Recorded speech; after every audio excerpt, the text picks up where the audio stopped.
In this lesson, we are going to talk about the NC program function. The first thing we need to explain is why you would want to use this. In our sample part, we have two setups. Setup 1 uses fixture offset 1 and machines the top of the part.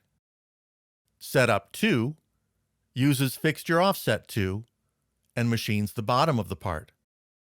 You can post-process them separately and run each program on a different machine. You can run each program concurrently on the same machine. So you would run all of the tops and then reset the machine to run all of the bottoms.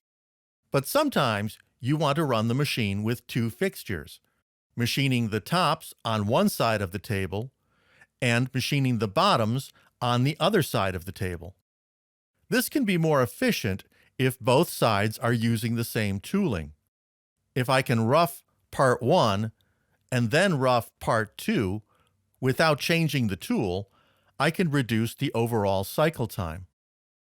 The work coordinate system fixture offset will let us shift the XYZ0 between the two different fixtures.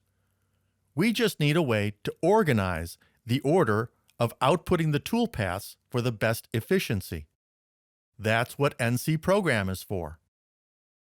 As a way to keep things organized, I renamed the operations to reflect what they are cutting and added a top or bottom designation to the name.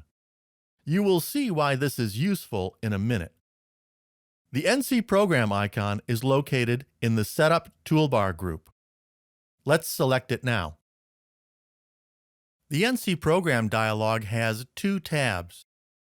The Setup tab contains information that is similar to what we saw in our previous lesson on post-processing. The Operations tab shows a similar view to the toolpaths in the browser. Let's start by focusing on the Operations tab. Any items selected in the browser prior to starting NC program will automatically be selected in the browser window on the Operations tab. Disable any top-level setup selections to clear any selection in the right window. If we place a checkbox on Setup 1, it moves all of those toolpaths to the window on the right. If we place a checkbox on Setup 2, it moves all of those toolpaths to the window on the right. Now let's look at what we have in the right window. We can adjust any column width by selecting the divider and dragging it. The first column lists the operation names. In the third column, it shows which setup the operation is associated with. Next to that, we have the work offset used for that operation. Finally, we have a description of the tool used in the operation. Initially, it keeps all the operations grouped by setup. These are all setup 1, and these are all setup 2. At the bottom, we can enable reorder to minimize tool changes, and now the toolpaths are grouped in a more efficient order. The two top operations are both using the 2-inch face mill. This one faces the top, and this one faces the bottom. Then we have a tool change to rough the outside with the 1/2-inch end mill. That's the only time we use that tool. The next three operations use the 3/8 end mill. We rough the top pockets and then rough the bottom pockets. You can see where this is going. Fewer tool changes. Better use of the current tool in the spindle. You can still remove any toolpaths if you want. If we disable the chamfer toolpath from both setups in the browser window, they are removed from the combined operations list. I'm going to enable them again, and that will put them back in the same order. Let's go back to the Settings tab.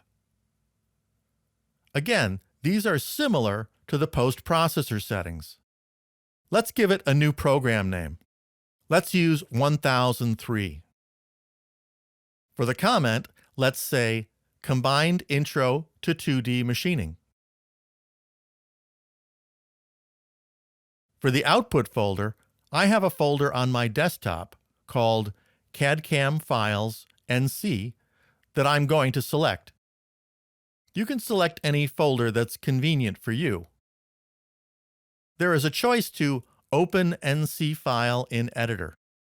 I will leave that disabled. You will see why later. In the Post Configuration section, you can use the filters to help find the best post for your machine. There are many different configurations available to create the NC output. You can limit the types of post to display by selecting Milling from the Capability pull-down. Then in the Vendor pull-down, select Haas Automation. Now, in the Selected Configuration pull-down, you can see the available Haas milling posts. Pick the Haas A-axis configuration. The post will usually have switches to turn on or off functionality. In the section on the right, there are a number of switches that can alter the output of the NC program. If a post doesn't seem like it's right for your machine, it might simply be that you have something turned on or off that's affecting the output. Not every post will have the same switches. Consult the product help documentation for additional information on these switches. We will be leaving them as is. Select OK to save this NC program configuration setting. Now we can see a new item in the browser for NC programs. Right-click on our new NC program item and select Duplicate from the pull-down. Right-click on the new duplicate and select Edit from the pull-down. On the Operations tab, disable the chamfer toolpaths from Setup 1 and 2. OK the changes. Click on the new NC program and change the name to Both Setups No Chamfer.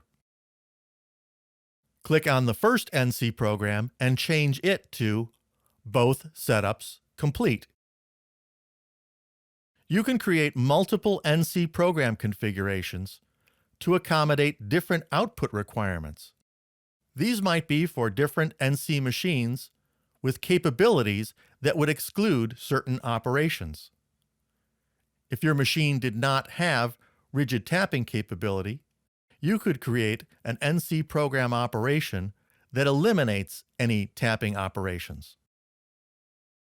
In this lesson, we covered how to use NC program to create multiple post-processing configurations to accommodate a variety of situations. Press Ctrl+S to save the part, Command-S on the Mac.